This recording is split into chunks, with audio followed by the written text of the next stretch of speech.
warahmatullahi wabarakatuh.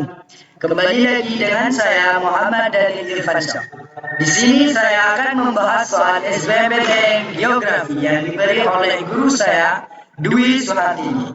Oke, langsung kepada soal yang pertama. Fenomena pandemik penyakit COVID-19 yang terjadi di seluruh dunia pada tahun 2020 dapat dikaji dengan menggunakan prinsip.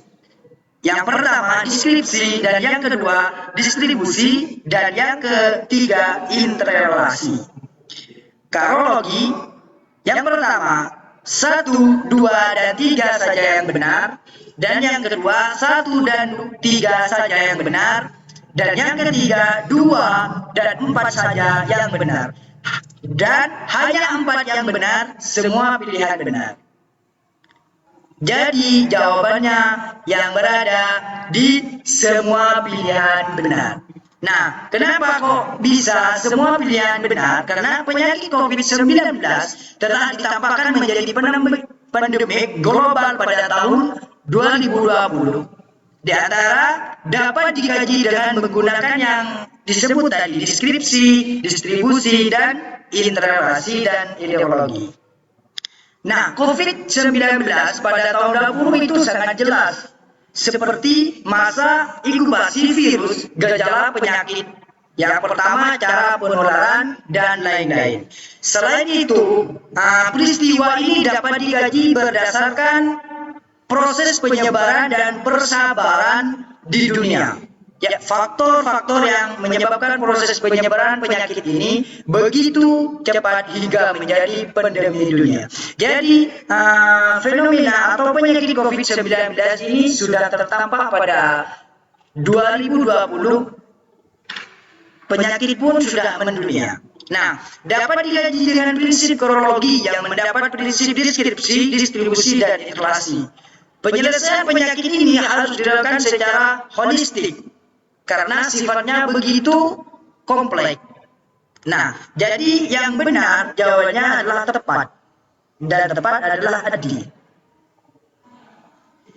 Nah, langsung ke soal yang nomor 2. Fungsi pulau-pulau kecil diantaranya yang pertama A. Pemecah gelombang tsunami, dan yang B. Wisata alam, dan yang C. Konservasi lingkungan, dan yang D.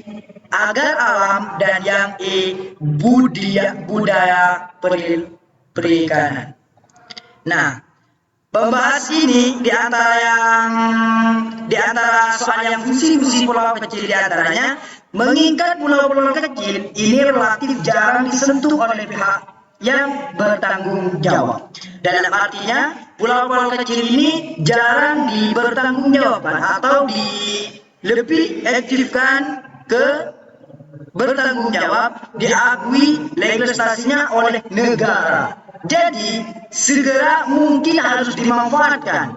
Dalam arti ini, pulau-pulau kecil ini sangat dimanfaatkan dan dilindungi dengan cara terjadinya tempat wisata alam. Konservasi lingkungan, yang pertama cagar alam, dan yang kedua budaya perikanan. Jadi jawaban yang tepat adalah budidaya perikanan. Dalam arti yang dibahas yang di atas, pulau-pulau kecil ini harus dimanfaatkan dengan sebaik mungkin dan dilindungi dengan cara yang tepat. Soal yang selanjutnya, Jepang merupakan negara yang memiliki angka natalitas yang cukup rendah. Maka dari itu perlu adanya faktor pronatalitas yang dilakukan. Salah satu faktor dari pronatalitas adalah A. Pembatasan tunjangan anak, dan yang B. Ketentuan batas umur menikah. C. Pemberian hadiah bagi ibu yang melahirkan. D. Menggunakan alat kontrasepsi. E. Pemerintah mengatasi masalah pernikahan. Nah, kembali di soal yang tadi, Jepang merupakan negara yang memiliki angka yang sangat rendah. Maka dari itu angka yang sangat rendah perlu adanya faktor yang dilakukan.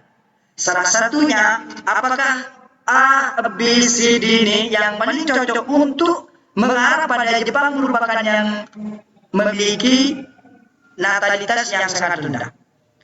Pembahasannya angka kelahiran penduduk di beberapa negara, beberapa beda tanggung beberapa faktor. Terdapat dua faktor untuk memahami. Jadi angka kelahiran penduduk di beberapa negara itu sangat berbeda. Yang di antaranya terdapat dua faktor untuk memahami kelahiran, yaitu faktor pronatalitas dan antinatalitas. Yang dimaksud dengan pronatalitas artinya faktor pendukung kelahiran atau penduduk, sedangkan